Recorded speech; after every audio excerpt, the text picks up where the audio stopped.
ግን በጣም ክፍተት ያለበት ለምሳሌ አንዳንድ ሰዓታት ይይዙ ሲወልዱ መጥቶ ጸበል እንዲያጠምቅ እንዲራጭ አንደኛ መስፈርት ነው። ሁለተኛ ሲወልድ ክርስትና ይነገረዋል። ለዚህ ሶስተኛ ሲሞት ፍትሐት ነው እንዲነገር ለዚህ ከዚህ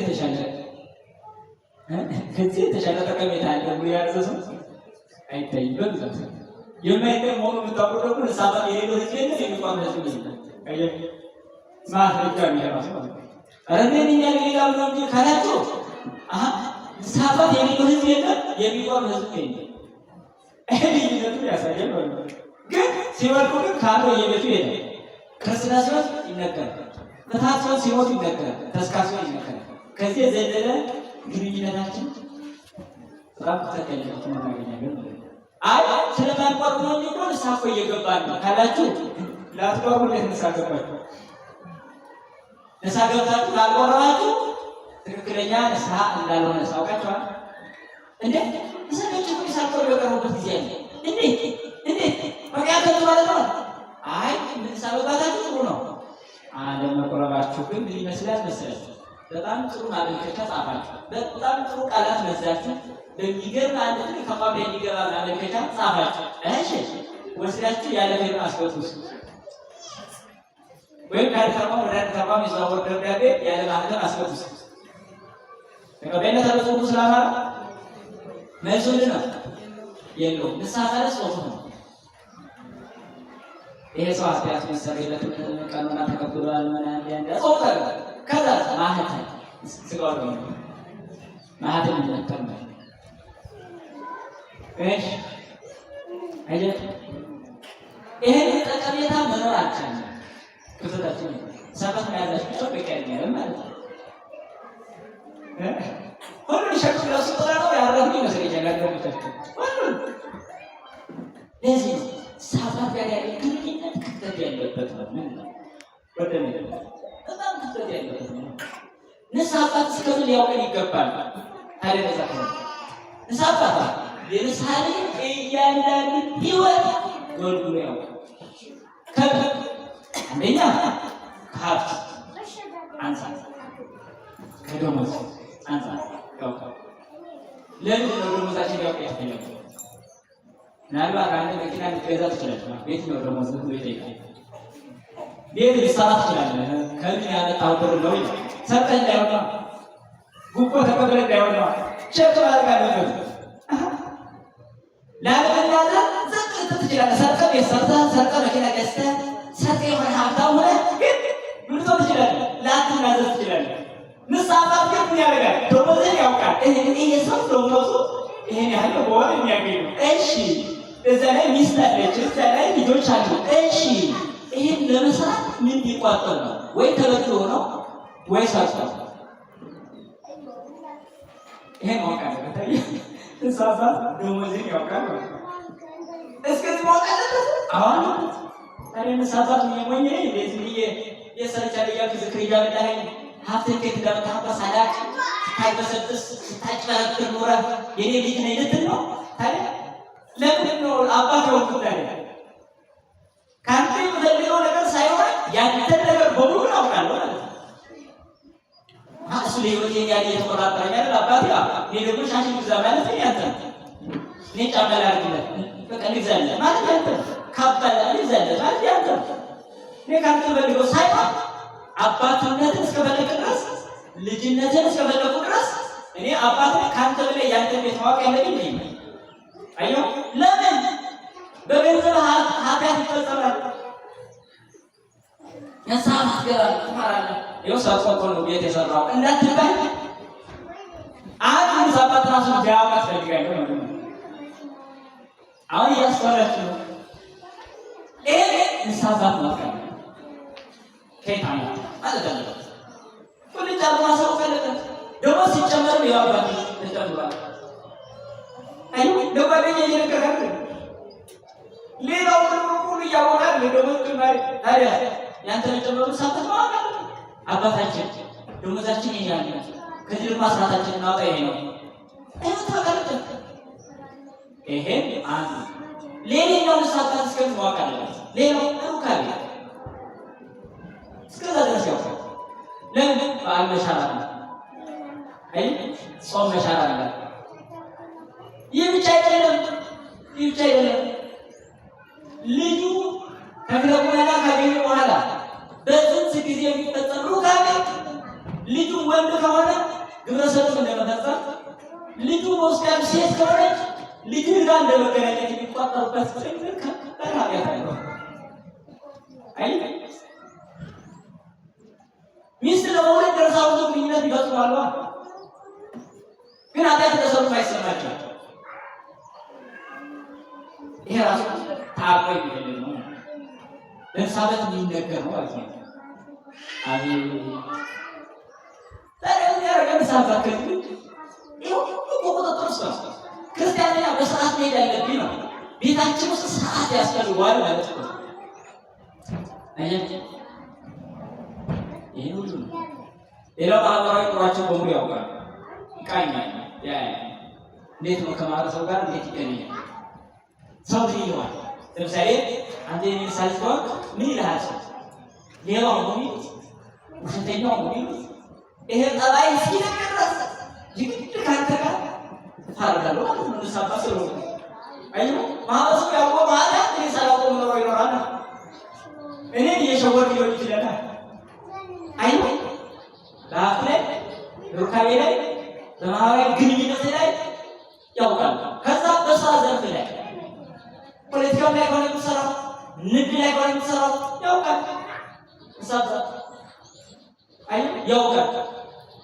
ሚዛን ላታዳልና ላታጨረብር ማለት ነው። ተሰንዝራስ መረጃ መሰብሰቢያ መሳሪያ ገባ ማለት ነው።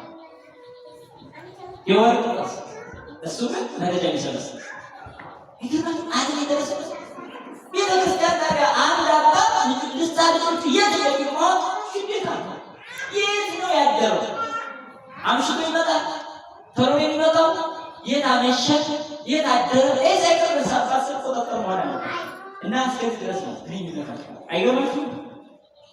በጣም ሌላኛው እያንዳንዱ ክፍተት ይገናኛል ማለት ነው። እያንዳንዱ የሳባት ከባድ በዚህ ሁሉ ነው የሚገናኙት።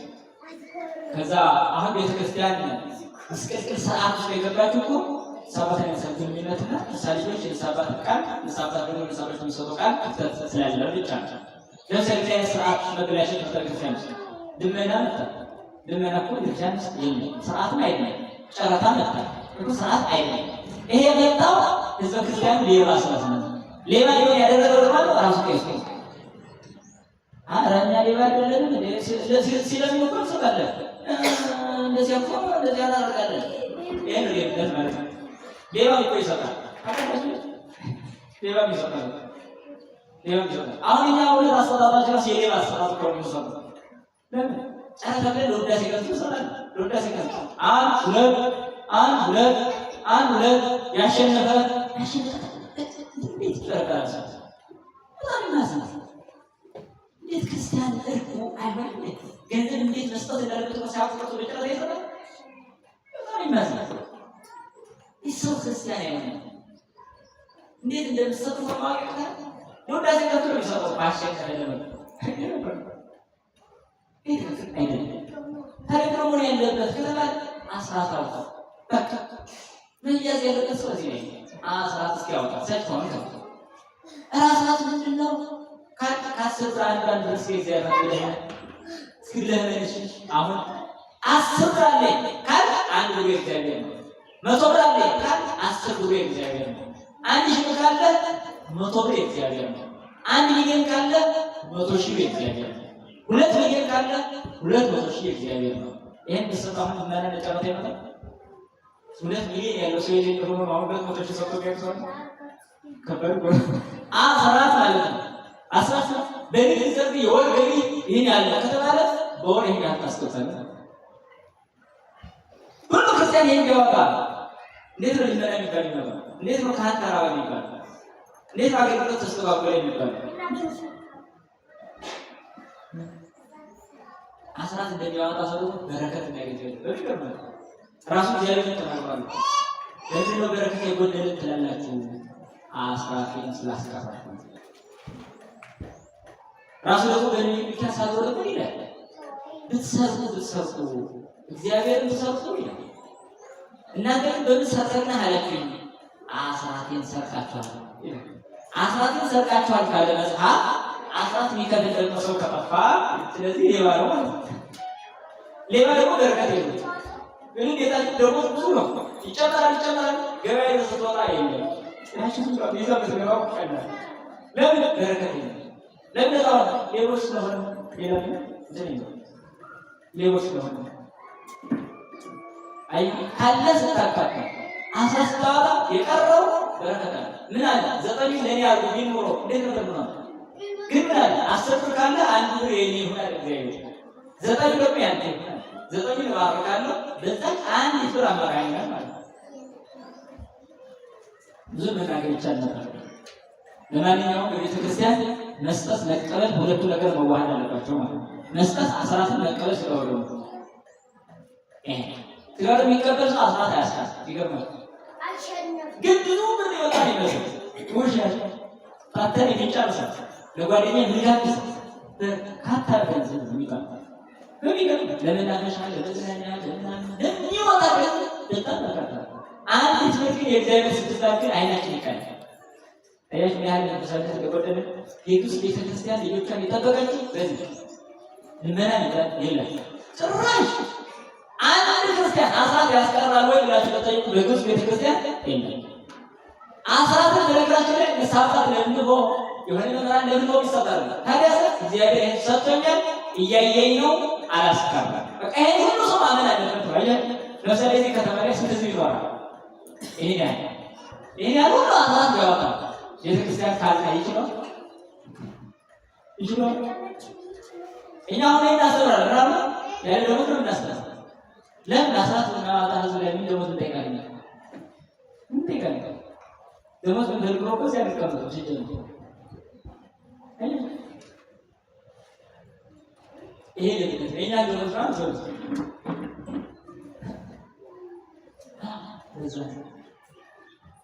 ለሰው በነዛው የሚያስተምረው በሙዛችን ለሚበሉ ሌቦች እንጃ ሌባ ሊግራት ማለት ነው። ነገራችን ላይ የራሱ ቅዱስ ነው። ለከዚያው ሌባ ነው ማለት ነው። እግዚኦ አንተ ነው ሰርቀው አንተ ነው ሰርቀው ይሁን ነው ያሰሽው ወይ እዚህ ለዚህ ሰብሰብ ያለት ስትወራ ማለት ነው። ከባመታ ሳትሽ ሲደመጥ ቤተክርስቲያን አስራት ማስከፈል ይችላል። አስር ይያለው እና እንደዚህ ያለ በዚህ ሁሉና ለምሳፋትና ለምሰግኝነት ለጥቅም ሆነ አለበት። እንደዚህ ብሎ ተራ ነገር አላት አለው ለምታውቀው ባገኝ የውሃ መፍሰስ ካታጠሩበት እንደማይጠቅም የእንጀራ መኖር ካልበላበት እንደማያጠግብ ሁሉ የእንስሳት መኖር ካተረቀበት አያጸድቅም። ውሃ እያለ በቆሻሻ የሞተ እንስሳት እያለ በኃጢአት የሞተ ጋር ተመሳሳይ እንስሳት ምን ተጠቅሜያለሁ አልገዛም። ምን ተጠቅሜያለሁ? መጠቀም ሲጀምሩ መጥቀም ትጀምራላችሁ ማለት ነው። መጠቀም እስካልጀመራችሁ ድረስ ግን አሁን እንዲያውም በሀገር ስብከት የምትጣለው ታሰጥ ነው የምትባል በርሶች ማለት ባለስንት ነው ባለስንት ነው ስንት ገቢ ያላቸው 10 ሺህ ተጠቅባቸው የሚያለቅሱ በላቸው ካውቃሉ እንዴት ተሰርች ብሪ እንዴት ለመንግስት ሲሆን ያምጫቸው ነው ስለሚከብሉ ሰጠና ቤተክርስቲያን ግን ከ10 ዛን ስጠኝ ነው አታስገድም። አሜን እግዚአብሔር ተጣጣሪ አይጋባም። የጻድቅ አምላክ መንግስት ቤት ግን እንደዚህ ነው። እግዚአብሔር የጻድቅ አምላክ ስለሆነ አሜን ስጠኝ አሜን ይባርከኛል ብለህ ይጠብቀኛል ብለህ ለልጆቼ በረከት ለቤቴ ሰላም ለትዳሬ ፍቅር ለህይወቴ ትህትናና ትዕግስትን ይጨምርልኛል እግዚአብሔር ብለህ አሜን ስጠኝ። ከዛ በኋላ ደግሞ አለምን አውቃለሁ ግልጽ ማድረግ ራስ ነው እግዚአብሔር ማለት ነው። ለዚህ ነው ፈትኑ የሚለው ፈትኑ እግዚአብሔር ይመስገን እስኪ እንግዲህ አድርጋችሁ ፈትኑ። ከዛ በኋላ የሰማይ መስኮት ባልከፍትላችሁ በረከቱን ባልሰጣችሁ ዝናቡን አላዘንላችሁ እንዴት አይነት የሚገርም አምላክ ነው። ግን ማን ይወደው አይወዱትም። በቃ ሰይጣን ያለ አንዱ ሰይጣን ያለ ክፉ ይወደዋል። ለምን ግን ሰይጣን እንዴት አነሳሳራል ነው ወገኖች? በጣም እግዚአብሔር የሚወደው ሰው አስተዋል። በተለይ በዚህ ዘመን የሚወደው ሰው እንቅስቃሴ ሁሉ ስለ እግዚአብሔር መሆን ያለበት። ወደ ልክም ስትሄድ፣ ወደ ድሮም ስትሄድ፣ ወደ የትኛውም ስትሄድ እግዚአብሔር ይወደኛል፣ ኤልሳ ይወደኛል፣ እግዚአብሔር የተነዘነ ሆን አለበስራቸው። በዚህ መንሳባትን ማዳን የሚቻል እግዚአብሔርን የመውደድ እፈልጋለሁ የሚወሳለ ከናት ይህን ግን ልቶች ይፈልጋለን አወደዱት ስለማይታመን ግን ለመውደድ ግን ፈልጋለሁ ማለት ነው። አሁን ወዷለው ትሪ ስለማዳን ማለት ነው። እኔ ብላችሁ አታምኑ። ግን ወዷለው ብላ አታምኑ። ግን ይዶናል ካላደረኩ ወደኔ አይታወቅም። በፍጹም ማለት እና ጀርመኒያ የሚወድ ሰው ጥንቃቄ እና በዚህ ጥንቃቄ ነው ፍላጎታችን ንጹህ ሳይወት ያለበት ጸሎት ያለበት እንዲሆን ነው እና እግዚአብሔርን መውደድ ይህ ነገር። ስለዚህ ክህነት የሰጠን መስፈርት አስቀምጦ ከአንድ የሚሆኑ ሰዎችን አደረጅቶን ከዛ ደግሞ ብርሃነት ጋራ የሚኖረን የእንስሳት ግንኙነታችን ደግሞ ያህል ጥልቅ ቆይነት እንዳለው የሐኪምና የበሽተኛ የበግና የእረኛ በጣም እረኛውን በጉ ስትታመም ስትሰበር ይጠግናል፣ ስትወድ ደግሞ ያድናል። ከሌሎቹ ይልቅ ለእሷ ቦታ ይሰጥ እረኛ ይላቸው እንስሳት ለኃጢአተኛ የበለጠ ቦታ ይሰጣል። እንደዚህ ጌታችን ይናገራል። የእስራኤል እረኞች ሆይ ይላል። በጣም የሚገርም ገ ስቄል አለው እኮ ነው። እናንተ እረኞች ይላል ካናር እናንተ እረኞች ስጋቸውን ትበላላችሁ፣ ፀጉራቸውን ትለብሳላችሁ፣ ነገር ግን የጠፋውን አትፈልጉም፣ የማዘኑን አትመልሱት፣ የተሰበሩን አትጠግኑ። ከዚህ በኋላ ራሴ እረኛ ሆናችኋል። እንደዚህ ብሎ ይናገራል። ካህናት ወቀሳ ይሄኛው ሰፊ ግንኙነት የበሽተኛና የሐኪም ያክል አንድ በሽተኛ ወደ ባለመድኃኒቱ ሲሄድ ባለመድኃኒቱ ሊያደርገው በሚፈልገው ነገር ሁሉ እጁ ነው የሚቀርበው። በቃ ቀዶ ጥገና ቢሆን ከሆነ በሽታ ተሸክሞ ከመጡ እስከ ቀዶ ጥገና ድረስ ይፈርማል ማለት ነው። አያችሁ እስከዚህ ድረስ እስከዛ በሽታው ላለመማ ቀዶ ጥገናን ሳይቀር ፈርሞ ይሰጣል። አስባችሁ አንድ እንስሳት ከባድ ኃጢአት ለእንስሳቱ ሲነግር እንዲህ አይነት ከባድ ቀኖና ሊቀበል እንደሚችል ያስባል ማለት ነው። እንደገና የሚሰጠው መድኃኒት ካለ ይውጣ በሰዓቱ በጊዜው ምንም ሊመራ እንኳን መድኃኒት እስከተባለ ድረስ አለመውሰድ አይችልም። አሁን መቼም ጥቂት ህመም ሳይካል የቀረው ሰዎች አልኖር ማለት ነው። መድኃኒት ለመውሰድ ያለው የሚያስጠላል እሬት እንኳን ቢሆን ማውጣት ይገደል። ለምን መድኃኒት እስከተባለ የነፍስ መድኃኒት ግን ለምን የተጠላው የሚለው ገና ስጋ ሆናችን ያሳይና በጣም በጥንቃቄ ነው አላችሁ ሰምታችኋል። ለውጥ አለው ትምህርቱ በዚህ ያው የሆነ እውቀት የሆነ ነገር ለህይወት ለውጥ የሆነ ነገር እየጨበጣችሁ ነው። ብርሃን የቀረበበት ምስጢር አለመጣው ሌላ አለመጣው አሃ ቤተክርስቲያን ደግሞ ምናሻችሁ ደረብ አስተምሯል። ገና ከዛት የሚጀምሩት ነው። እኛ ደግሞ በምታዩት አንድ የሚባለው ክርስቲያን ስለ ሃይማኖት ጉዳይ አይመስልም። አንድ ባይናው ቦርጫ ለምን አንድ ነጋዴ ማለት ስለ ሃይማኖት ጠንቅቆ የሚያውቅ ነው። አንድ ፖለቲካ ላይ የተቀመጠ ክርስቲያን ከሆነ ጠንቅቆ የሚያውቅ ነው። እኛ ግን ይሄ እንኳን አይደለም ነገር ሃይማኖት ስለታው ስለራሳችን የመዳብ ጉዳይ ነው። እዛ በሰባት ያዘነበት ቁልቁራሱ ተራው ወደ ነገር ላይ እንዳትሆን እና በዚህ ጥንቃቄ ያስፈልጋል። ሐኪም ለበሽተኛ በሚሰጠው ያክል ክትትል ባለመድኃኒቱ ይሰጣል። ባለመድኃኒቱ ያን ለመግደል ሳይሆን ይቀዳል። አላስፈላጊ ነው የሚባለው በሽታ እስኪወጣ ድረስ ይታገላል። ልክ እንደዚሁ ያስወግዳል። ኃጢአት እስኪወጣ በጣም ከባድ ከሆነ ወንጀል እስኪወጣ ድረስ እሳባት ይታገላል ማለት ነው እና ለህዝቡ መስዋዕት ሊሆን የቀረበ ነው ካህን የሚባለው እንደዚያ ነው ይባላል። ብዙ ማለት ይቻላል።